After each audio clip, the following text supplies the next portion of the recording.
ರಥದ ಚಕ್ರದ ಕಾಲಿನ ಮೇಲೆ ಹರಿದು ಓರ್ವ ವ್ಯಕ್ತಿ ಕಾಲನ್ನ ಕಳ್ಕೊಂಡಿದ್ದಾನೆ. ಆತನ ಕಾಲ್ ಕಟ್ ಆಗಿದೆ. ರಥದ ಚಕ್ರ ಕಾಲಿನ ಮೇಲೆ ಹರಿದಿದೆ. ಆತನ ಕಾಲ್ ಕಟ್ ಆಗಿದೆ. ಧನರಾಜ್ ಎಂಬಾತನ ಕಾಲು ಕಟ್ಟಾಗಿದೆ. ದೇವಾಲಯದ ರಥ ಇದು. ಇಬ್ಬರಿಗೆ ಗಾಯಗಳಾಗಿದೆ. ಆಸ್ಪತ್ರೆಗೆ ದಾಖಲು ಮಾಡಿದ್ದಾರೆ ಧನರಾಜ್ ಅವ್ರನ್ನ. ರಥದ ಚಕ್ರ ಹರಿದು ರಿಷಬ್ ಎಂಬ ವ್ಯಕ್ತಿಗೂ ಆತನ ಕಾಲ್ಗೂ ಕೂಡ ಗಾಯ ಆಗಿದೆ. ಮಹಾತ್ಮ ಬಸವೇಶ್ವರ ಜಾತ್ರಾ ಮಹೋತ್ಸವದ ವೇಳೆ ಈ ಘಟನೆ ಆಗಿರುವಂಥದ್ದು.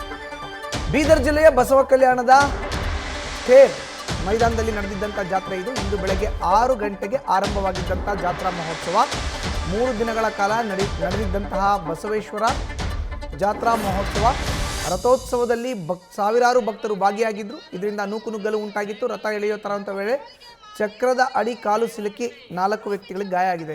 ನೋಡಿ, ಇದು ಬೀದರ್ನ ಬಸವ ಕಲ್ಯಾಣದಲ್ಲಿ ಆಗಿರುವಂಥ ಘಟನೆ. ರಥದ ಚಕ್ರ ಕಾಲಿನ ಮೇಲೆ ಹರಿದು ಕಾಲು ಕಟ್ಟಾಗಿದೆ.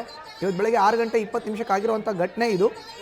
ಥೇರ್ ಮೈದಾನದಲ್ಲಿ ನಡೆದಿತ್ತಾ ಇದ್ದಂಥ ಜಾತ್ರೆ ಇಂದು ಬೆಳಗ್ಗೆ 6 ಗಂಟೆಗೆ ಆರಂಭವಾಗಿತ್ತು ಜಾತ್ರಾ ಮಹೋತ್ಸವ. ಹೆಚ್ಚಿನ ಮಾಹಿತಿ ನೀಡ್ತಾರೆ ನಮ್ಮ ಪ್ರತಿನಿಧಿ ಶಿವಾನಂದ್. ದೂರವಾಣಿ ಸಂಪರ್ಕಕ್ಕೆ ಸಿಕ್ಕಿದ್ದಾರೆ. ಶಿವಾನಂದ್, ನೋಡ್ತಾ ಇದ್ದೀವಿ ನಾವು ಕೂಡ ದೃಶ್ಯಾವಳಿಗಳಲ್ಲಿ. ಇವತ್ತು ಬೆಳಗ್ಗೆ 6 ಗಂಟೆಗೆ ಆರಂಭ ಆದಂಥ ಜಾತ್ರೆ ಹೇಗಾಯ್ತು ಈ ಘಟನೆ? ಎಸ್ ಮಧುಸೂದನ, ಈ ಒಂದು ಘಟನೆ ನಡೆದಿರುವಂತದ್ದು ಬಸವಕಲ್ಯಾಣ ನಗರದ ತೇರ್ ಮೈದಾನದಲ್ಲಿ.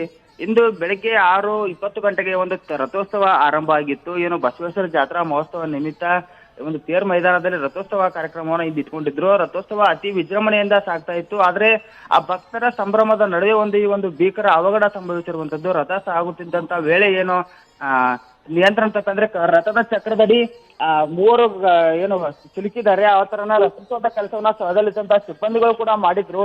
ಅದರಲ್ಲಿ ಓರ್ವನನ್ನ ರಕ್ಷಣೆ ಮಾಡಿದ್ರು. ಆತನನ್ನ ರಥ ಚಕ್ರದಡಿ ಸಿಲುಕುವಂತ ವೇಳೆಯಲ್ಲಿ ಆತನನ್ನ ಎಳೆದು ಹೊರಗಡೆ ತಂದಿರುವಂತ. ಆದ್ರೆ ಇನ್ನಿಬ್ಬರು ಆ ಒಂದು ರಥದ ಚಕ್ರದಡಿ ಸಿಲುಕಿ ಕಾಲಿಗೆ ಗಂಭೀರ ಆಗಿರುವಂತದ್ದು. ಅದರಲ್ಲೂ ಏನೋ ಧನರಾಜ್ ಎಂಬ ವ್ಯಕ್ತಿ ಏನಿದಾನೆ, ಆತನ ವಯಸ್ಸು ಸುಮಾರು 60ಕ್ಕೂ ಅಧಿಕ ಆಗಿತ್ತು. ಹೀಗಾಗಿ ಆತನಿಗೂ ಕೂಡ